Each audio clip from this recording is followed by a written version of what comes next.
আজকে আমরা দেখব কিভাবে ডক্টর অ্যাপয়েন্টমেন্ট সিস্টেম ইউজ করা যায়। প্রথমে আমরা ইন্টারফেসে আসলাম, এই যে এই ইউআরএল ইন্টারফেসটা, তারপর লগ ইন করবো। লগ ইনে প্রথমে আমরা দেখব যে পেশেন্ট লগ ইন করলে কীরকম আর কি আসে ইন্টারফেসটা। সো আমার নাম দিলাম,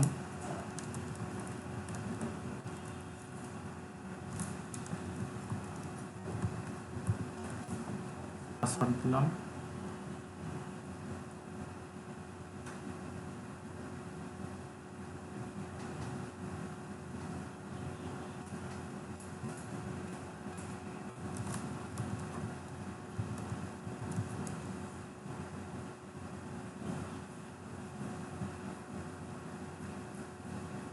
ওকে। এটা পেশেন্টের ড্যাশবোর্ড, ঠিক আছে।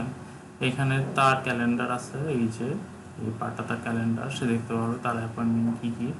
সে নতুন একটা অ্যাপয়েন্টমেন্ট চুজ করতে পারবে তারপর প্রিফার্ড টাইমিংয়ে। সো এখানে আমরা ডক্টরের লিস্ট দেখতে পারবো, এখানে ডেটটা সিলেক্ট করতে পারবো, এখানে প্রিফার্ড টাইম। সো আমি একটা অ্যাডমিন কার্ডিওলজি একটা ডেট সিলেক্ট করি র্যান্ডম।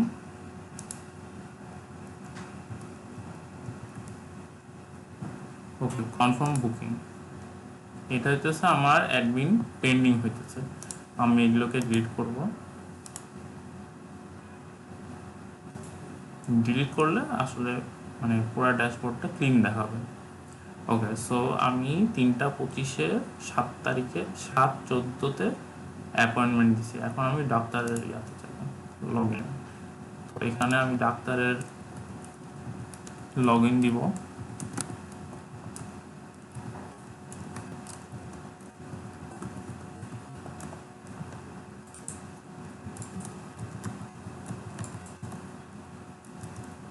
ওকে, এটা ডক্টরের পোর্টাল।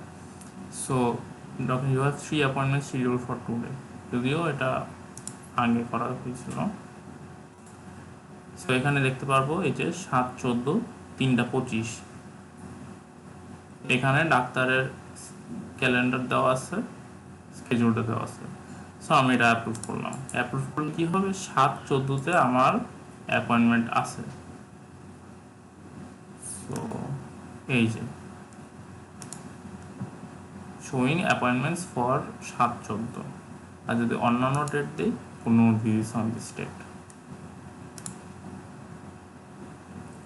এটাই হচ্ছে আপনার ডক্টরস অ্যাপয়েন্টমেন্ট সিস্টেমটা। Thank you.